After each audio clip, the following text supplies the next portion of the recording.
세 번의 태풍이 모두 독도를 비껴가 이제 태풍은 잊어버려도 되겠다 싶을 무렵 네 번째 태풍이 북상한다는 소식을 들었다. 이번에는 제대로 독도를 지나갈 것 같다는 예보다. 서도의 이 집에서 태풍을 맞은 사람은 없었다.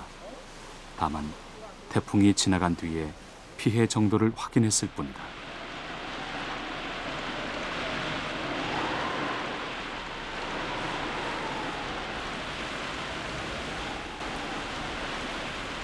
여기 창고 위에 올려놓은 배가 파도에 쓸려간 적도 있었다고 한다.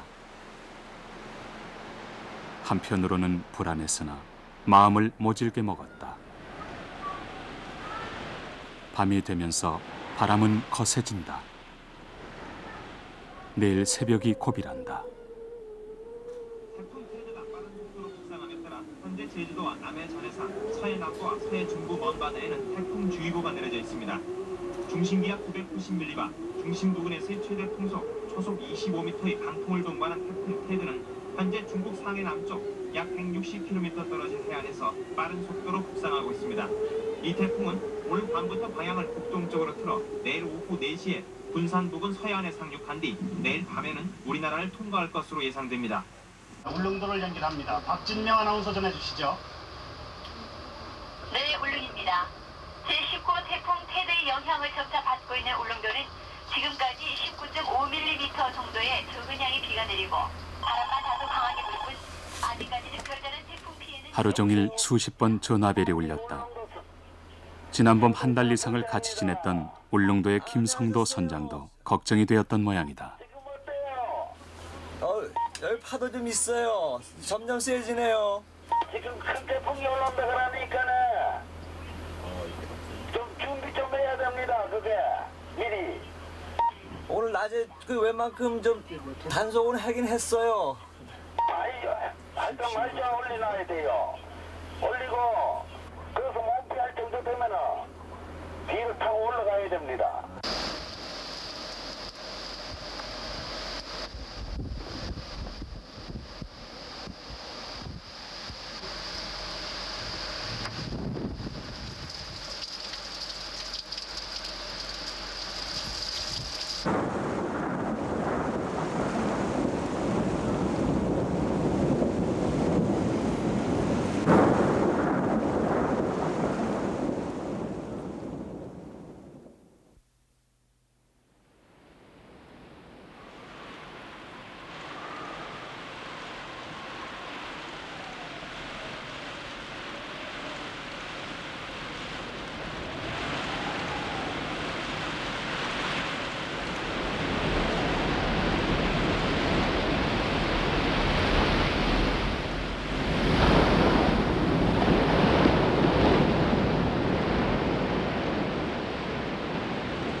파도가 걱정했던 것만큼 거세지는 않다. 조금은 마음의 여유를 되찾는다.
동도에 있는 경비대도 큰 피해는 없다고 한다. 오전 10시경 남서로 불던 바람이 쇳바람으로 바뀌면서 파도의 위력은 한풀 꺾였다. 태풍이 온대성 저기압으로 바뀌었다는 소식이다. C급 태풍이 이 정도라면 A급은 어느 정도일까? 아무튼 섬에서 겪으리라 생각했던 큰 고비 한 고비는 넘긴 셈. 독도 365일을 채우게 되기는 될 모양이었다.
태풍이 지나고 난 가을바다는 잔잔한 날이 많다.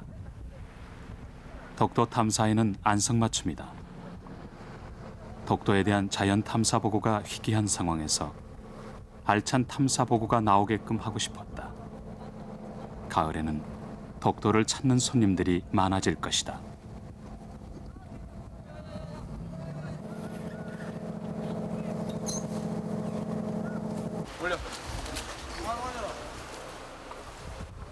한 달에 한 번 인원과 보급품 수송을 위해 독도를 찾아오는 경찰 경비정, 그리고 독도 근해를 지키는 해군 함정이 많은 도움을 주었다. 독도에 배가 들어오는 날은 항상 잔치집처럼 떠들썩하다.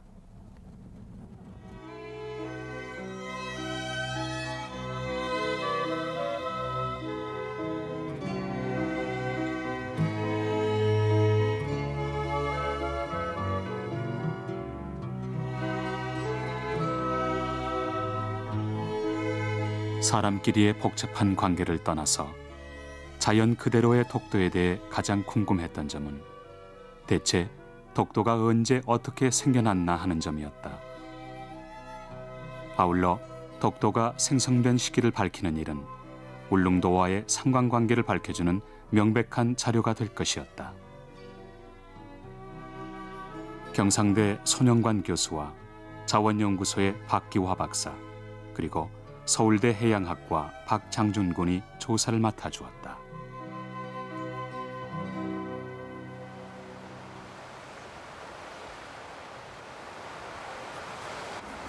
자체가 어떤 지질학의 그 학습장이라고 말할 수가 있을 것 같아요. 예.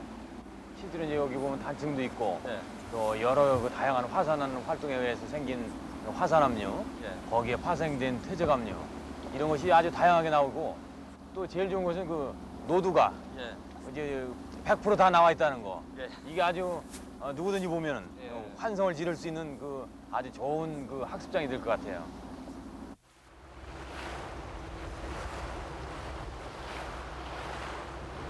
저기 독도에서 제일 아름다운 곳 중에 하나거든요. 여기 천장굴이라고 이름을 부르는데 이쪽 사람들은 이게 분화구라고 생각을 해서 그런지 여기가 이제 분화구라는 이름을 붙여놨거든요. 근데 선생님 보시기엔 어때요? 여기가 진짜 화산 활동했을 때 분화구인지. 독도를 구성한 암석의 그 규모를 볼 때 요만한 크기에서 이 그 분출은 사실 힘들거든요. 그러니까 요만한 규모라고 한다면은 아마 독도를 형성시키는 그 마지막 단계의 어떤 분화구일지도 모르죠. 조그만 거 보면은 독도 전체를 형성시킨 주 분화구는 이보다 훨씬 컸을 겁니다. 훨씬 커야지 가능하거든요. 여기 보시면 이제 쭉 들어가면서 보시면은 이 단층들을 하고 또 소규모 그 관이밤체도 있거든요. 이런 것이 아마 이제 이 전체를 이렇게 침식시킨 하나의 요인이 될 거로 생각이 돼요. 그러니까 침식에 의해서 생긴 굴이다. 근데 그런 예, 예.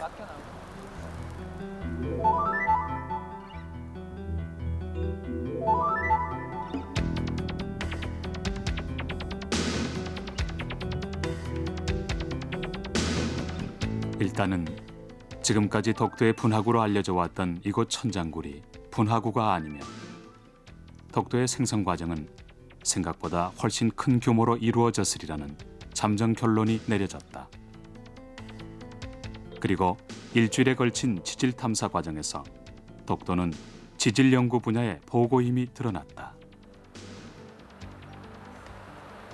산 체력에 영향을 주고 또 복합적으로 이제 일어난 거죠. 산 활동하고 단층 활동하고 아주 복잡해요. 지금 이 노두가 아주 굉장히 아주 보기 드문 그런 노두 같아요.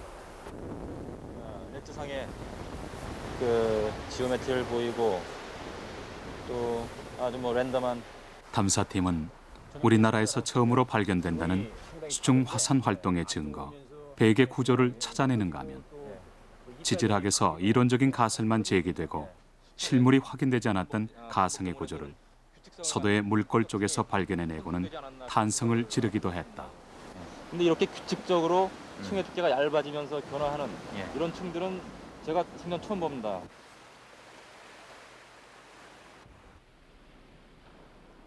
(93년 2월) 두 번째 지질 탐사가 이어지는 한편 미국 크리거 엔터프라이즈의 독도 암석의 연대 측정을 의뢰했다. 이상의 조사와 연대 측정 결과 및 실제 동해 수심 자료에 의거 독도의 생성 과정을 재구성해 본다.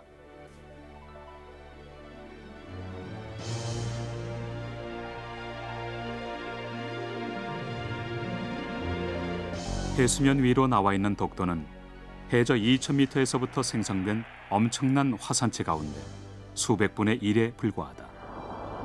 말하자면 우리는 빙산의 일각만을 보고 있는 셈이다.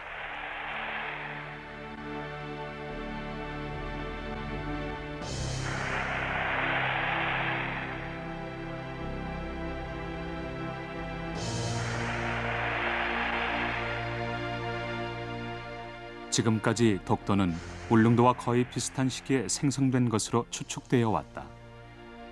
그러나 독도 암석에 대한 연대 측정 결과 독도는 지금부터 460만 년 이전에 생성되기 시작한 것으로 분석되었다.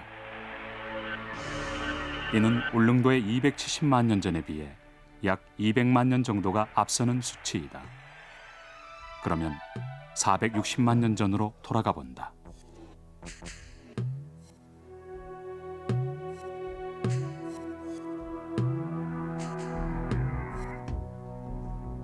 이때부터 시작된 화산 활동은 200만 년 이상에 걸친 오랜 시간 동안 계속된다.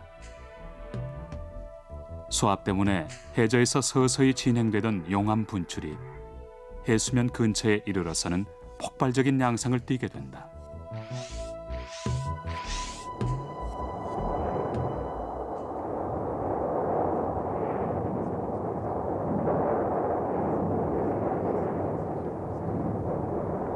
검은 화산재와 용암이 해수면 위로 나오기 시작했고 바닷물과 빗물에 의해 용암이 굳어지면서 섬의 모양이 형성되어 갔다.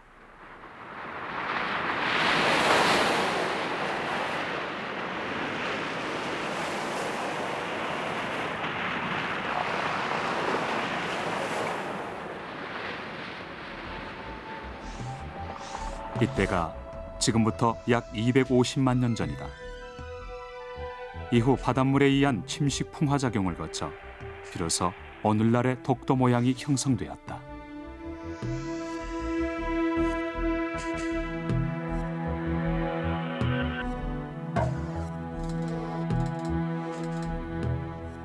나이만을 놓고 보면 독도는 국토의 막내가 아니라 우리나라 화산 섬들의 맏형벌이 되는 셈이다.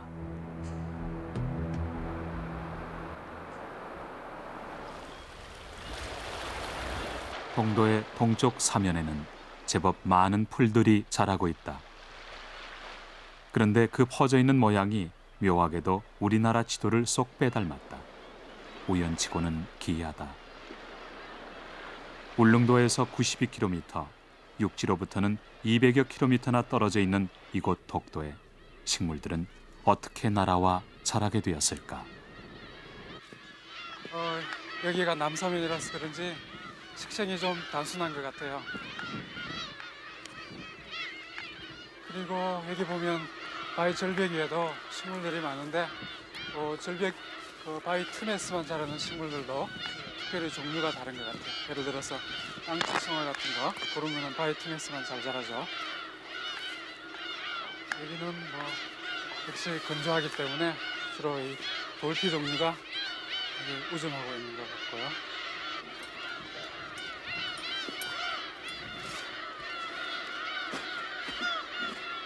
경사가 28도, 사면의 방위가 170도.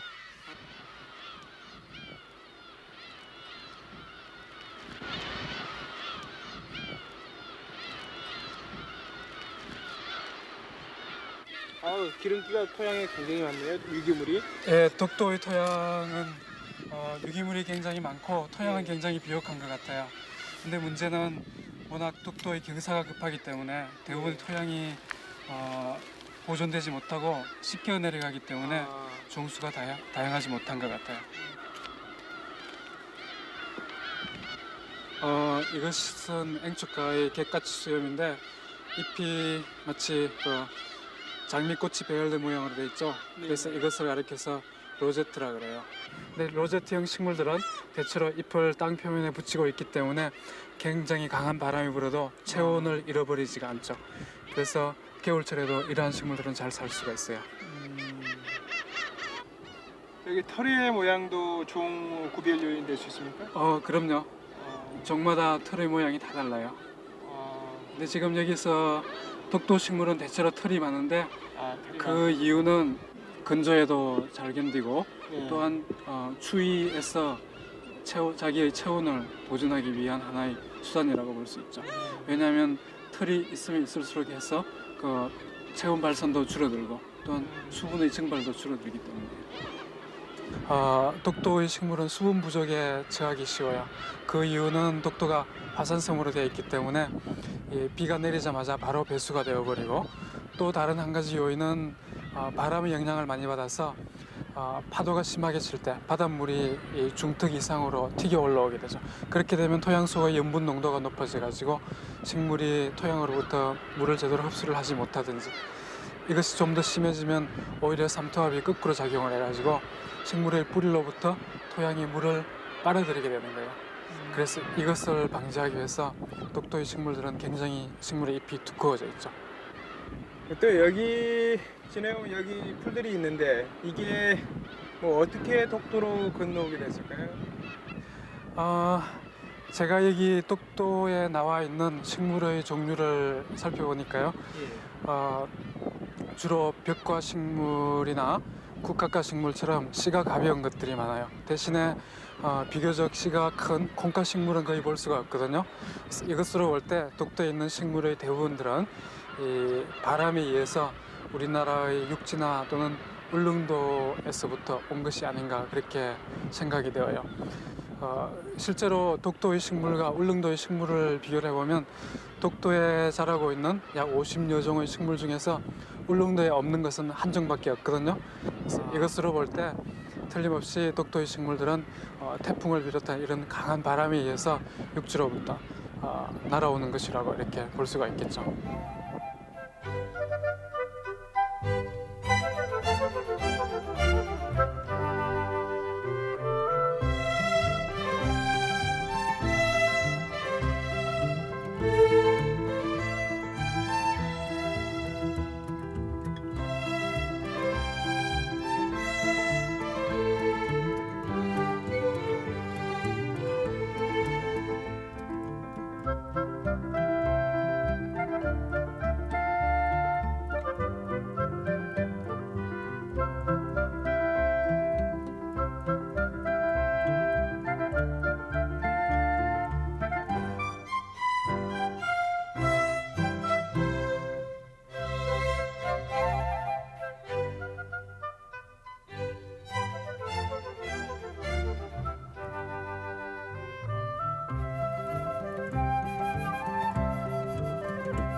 울릉도의 푸른 독도 가꾸기 모임이 봄에 이어 가을에도 나무를 심으러 들어왔다. 독도에 나무 심는 일은 이미 20년 전부터 계속해온 사업이다. 울릉애향회가 1973년에 처음으로 독도에 나무를 심은 이래 지금까지 10,000그루 이상이 심어졌다.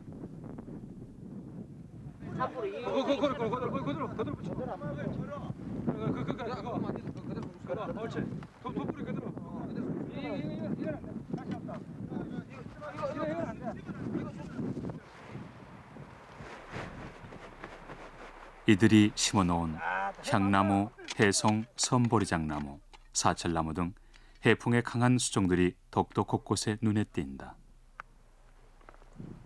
89년부터는 육지 사람들까지 가세 푸른 독도 가꾸기 모임이란 것도 만들어졌고 이제는 울릉도에서 10년 이상 키운 묘목을 옮겨 심는 식으로 식수 방식을 개선해 나가고 있다.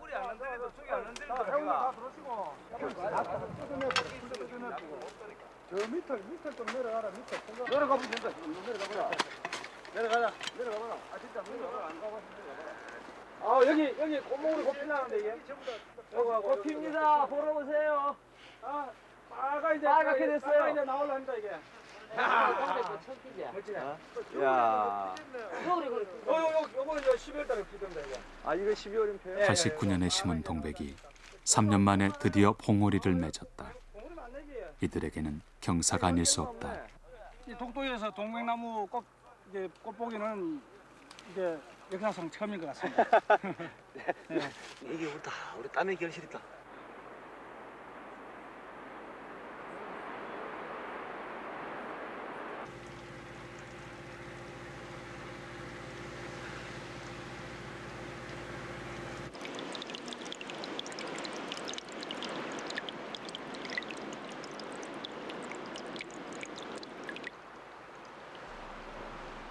깎아지른 섬 독도에서는 비온 뒤에도 며칠 후면 물 구경을 할 수가 없다.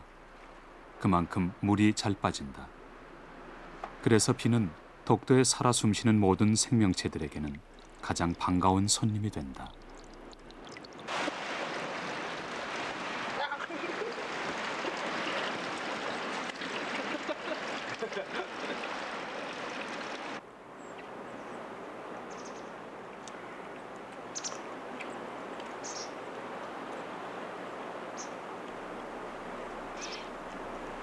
봄, 가을이 되면 수시로 찾아오는 낯선 방문객들 때문에 깜짝깜짝 놀랄 때가 있다.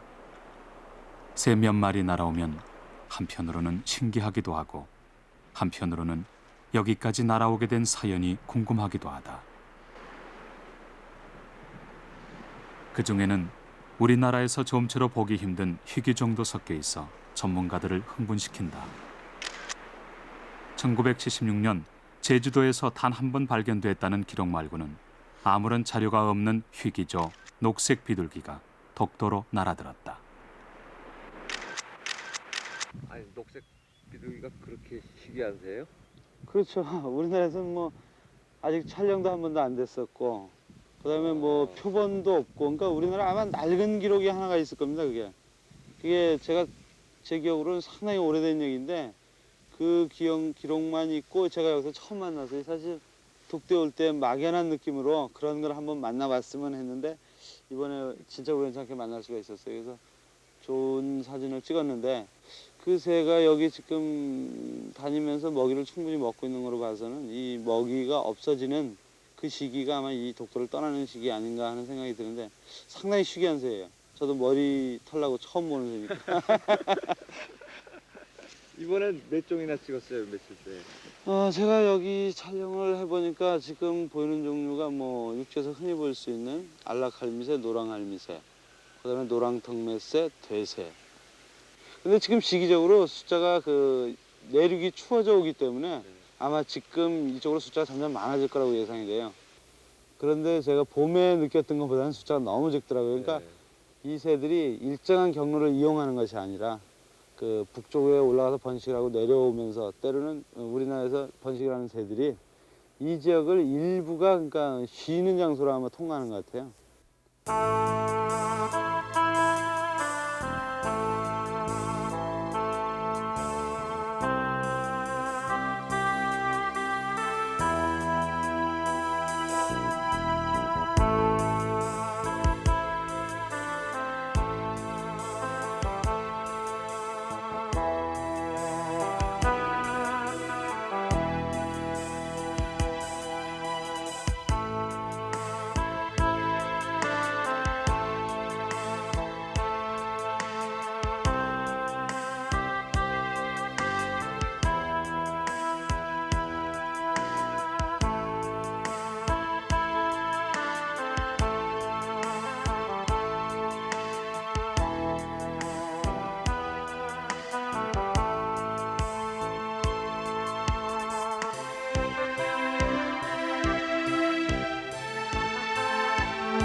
서울대 식물학과의 어윤식 선생과 성순이는 6월에 이어 가을에도 수중 탐사를 계속했다. 물 위보다 한 계절씩 늦게 진행되는 물밑의 변화로 새로운 종들이 많이 눈에 띄었다 한다.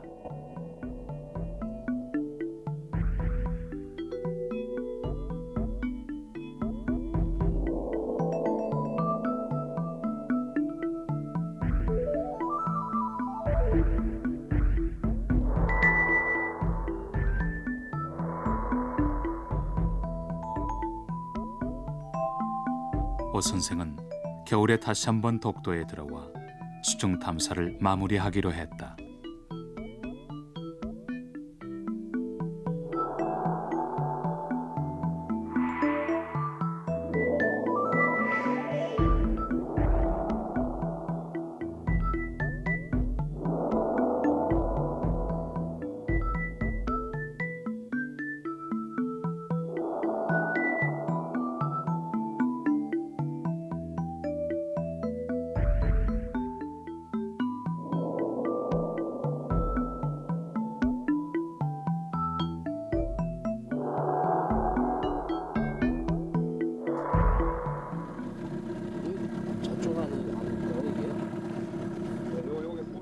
독도가 우리들 마음속에 예사롭지 않은 섬으로 자리 잡게 된 까닭은 무엇보다 그 역사적인 내력 때문일 것이다.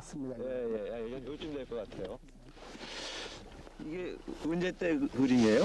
이 그림은 1854년에 네. 소련 군함이 우리나라 이 동해안을 갔다가 지나갈 때 전부 이 수심을 청량한 때 그 사진이 아니고 그림이죠. 네.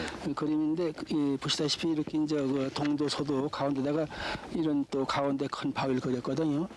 지금 이걸 본달 같으면 제 모습이 잘 나타나질 않아요.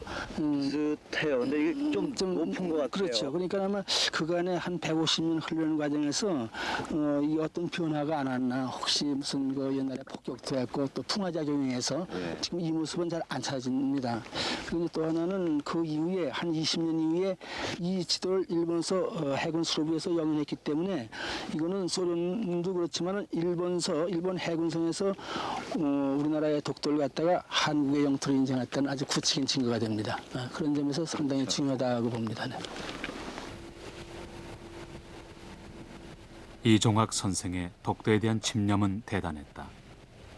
20년이 넘게 사제를 털어가며 독도에 관한 자료를 수집해온 한 노인.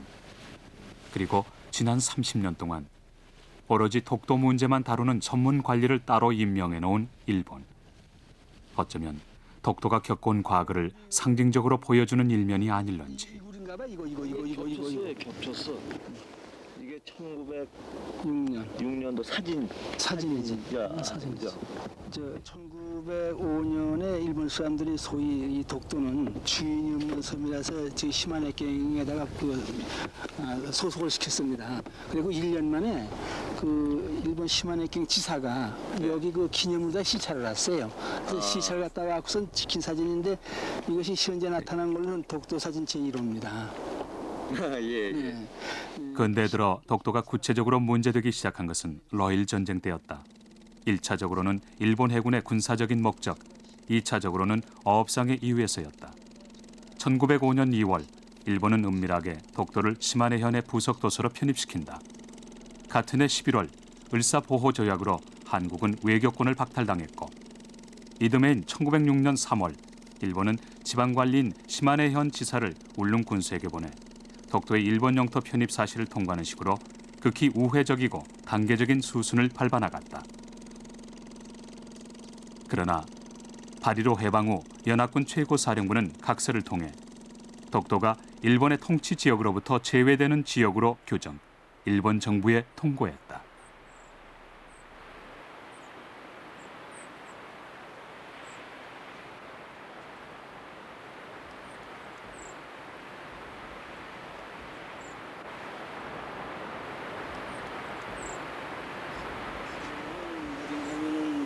시마네경에 바로 그 시원청 앞에 경찰국이 있습니다. 그 경찰국 앞에 역시 똑같은 기물을 섰는데 이걸 조사해 보니까 일본 시마네경 그 8개 시에 이런 기물을 갖다가 약 한 10년 전부터 세워놓고 있습니다.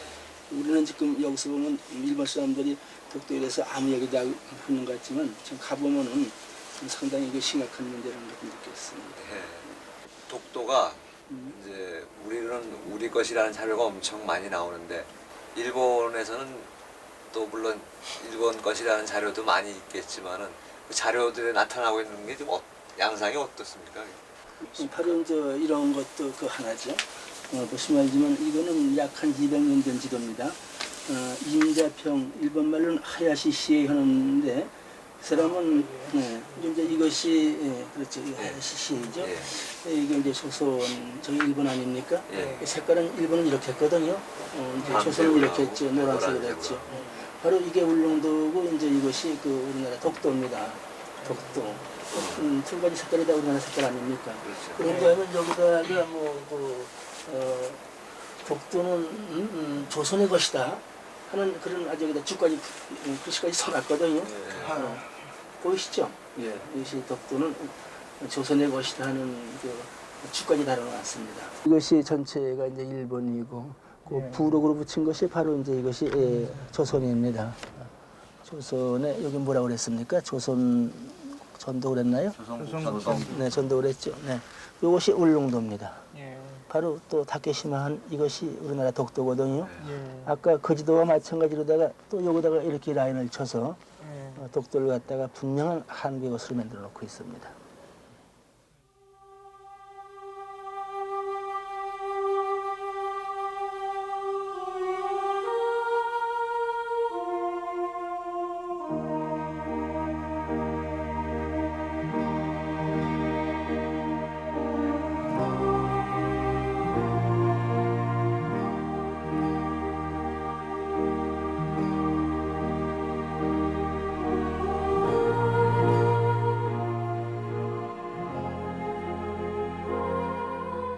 조선시대에 군역과 부역을 피해 울릉도로 들어가는 백성이 증가하자 조정은 한때 섬을 비우도록 하는 정책을 취했다.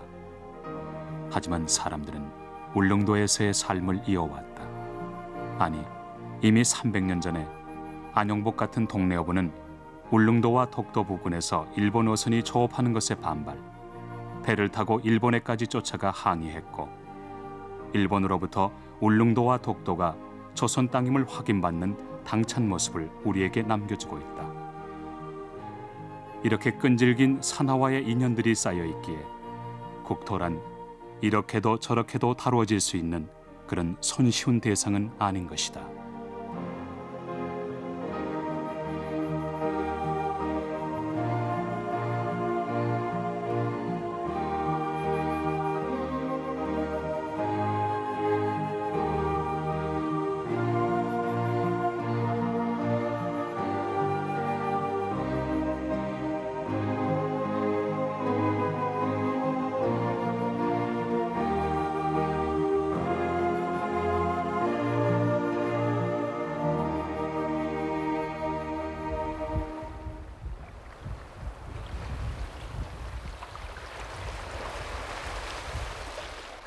(11월) 독도에 들어온 지 8달이 되어간다. 겉으로들 드러내지는 않았지만 스스로를 지탱하기가 무척 힘든 것 같다. 옆 사람의 모습을 바라보는 일도 그만큼 어려워진다. 누군가가 혼자 멀리 나갈 때는 더욱 그랬다. 힘이 붙일 때가 된 것 같다. 그러나 혼자 견뎌볼 일이다.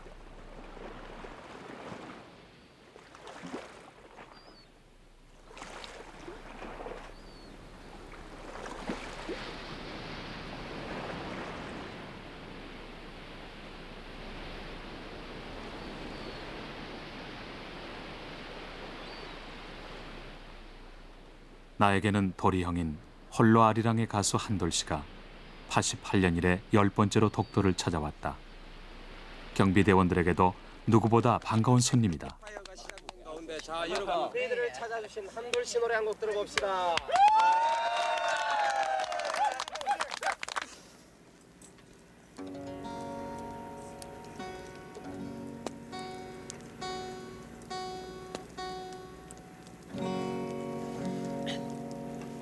저 멀리 동해 바다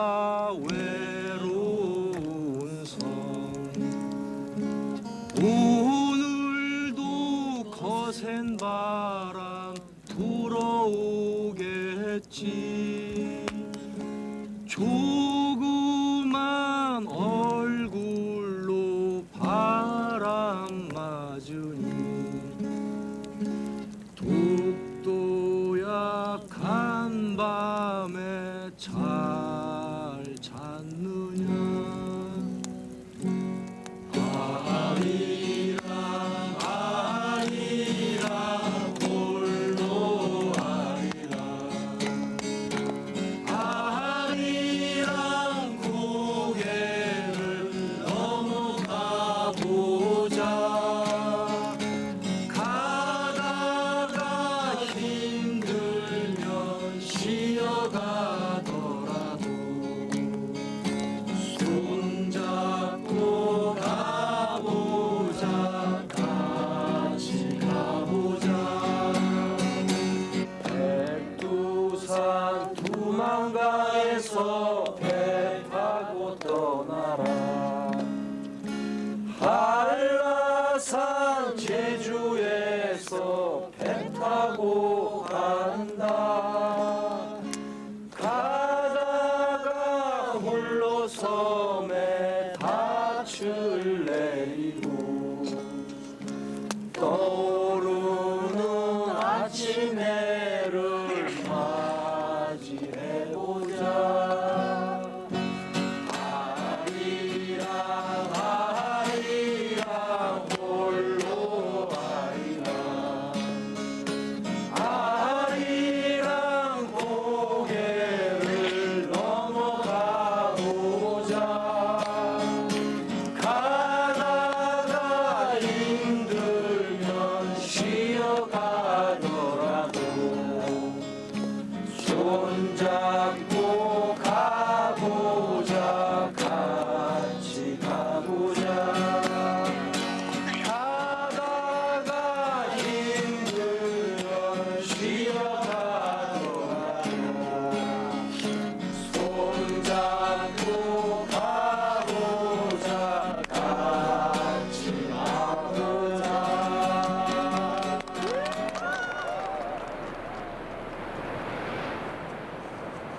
89년 로프를 타고 독도의 벼랑에까지 나무를 심었던 송영철 씨도 이번으로 독도가 세 번째였다.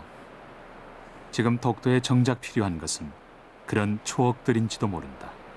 말하자면 끈질긴 인연, 쌓아가는 일 말이다.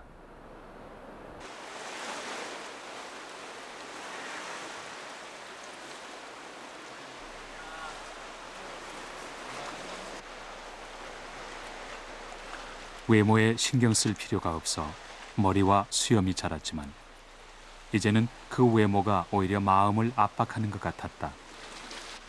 얼굴을 말끔하게 하면 마음도 따라 밝아질 듯 싶었다. 그게 옆에서 바라보는 사람에게도 훨씬 나을 것이다.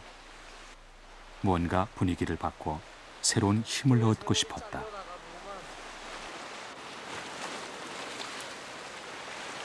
딴 사람 됐는데. 어때요? 야, 기분이 어때? 정말 인물이 납니다. 왜? 시원하네. 수많은 세월이 다 날라갔구나. 이게 다 독도의 세월이야 이게. 술 한잔 해야겠네. 술 먹읍시다. 가자.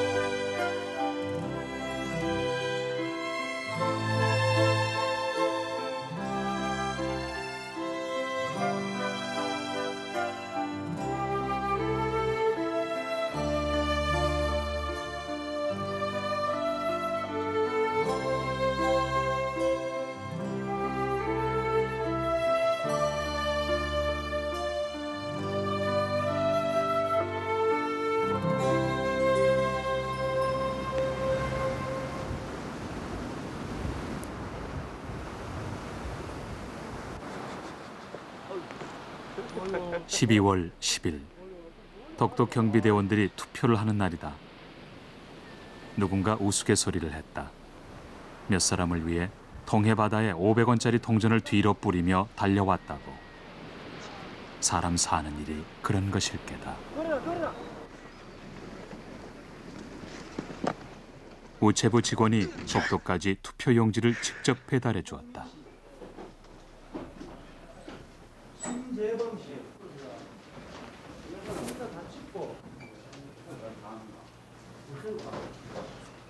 아직 카메라가 왔죠? 네. 간밤에 누구를 찍을 것인지 꽤나 경론을 벌인 모양이었다.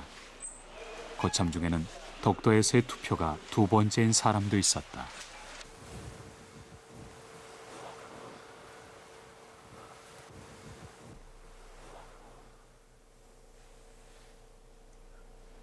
부재자 투표를 위해 돌아가는 경비정편에 울릉도로 나왔다. 카메라맨까지 5이 모두 서도를 비우기는 처음이다. 그냥 집들을 바라보는데도 가슴이 짠한 게 이상하다.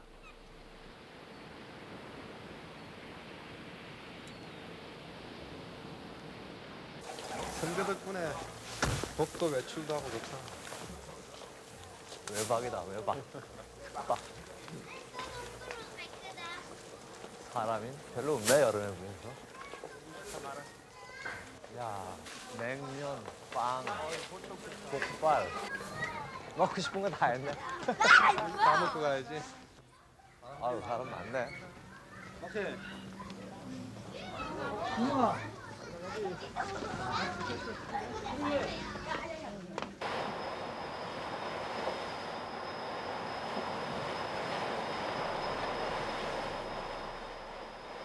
울릉도 사람들의 따뜻한 대접을 받고 다시 독도로 향했다.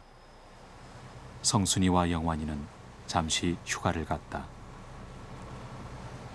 독도가 조금은 낯설게 느껴진다.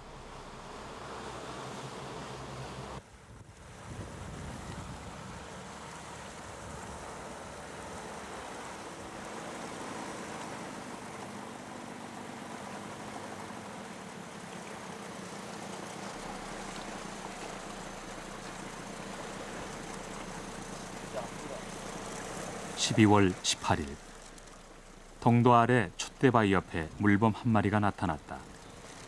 30-40년 전까지만 해도 독도 부근에 우글거렸다는 가재가 바로 이 물범이 아닐지 모르겠다. 울릉도 독도 부근에서 가재를 잡았다는 기록은 조선시대부터 나오고 일본 토쿠가와 시대 사료에도 보인다.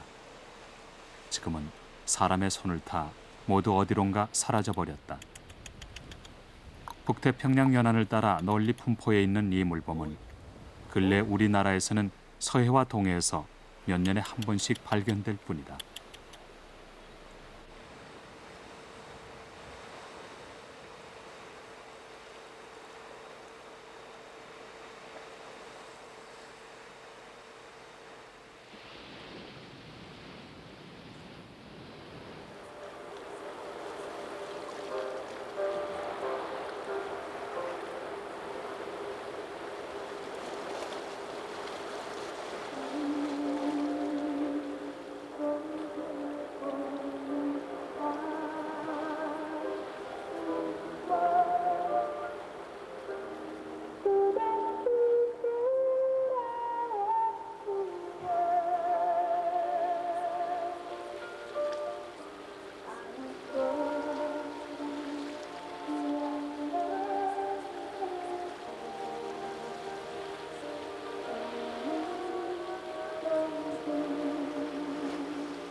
동도에 있는 스피커를 통해 덕도에 울려 퍼지는 크리스마스 캐롤을 들으며 한 해가 저물어감을 실감했다.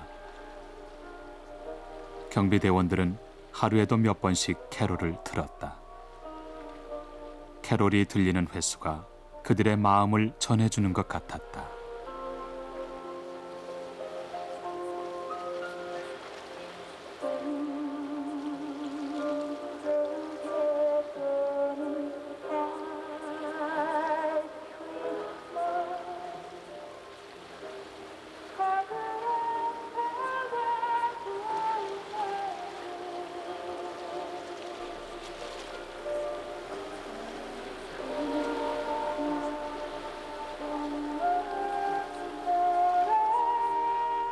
지난 봄에 독도를 떠났던 어부들이 겨우내 작업을 위해 다시 들어왔다. 카메라맨 최찬영 씨와 내가 다쳐 울릉도로 긴급 후송되는 사고도 있었다. 다행히 12월 31일에는 독도로 다시 들어올 수 있었다.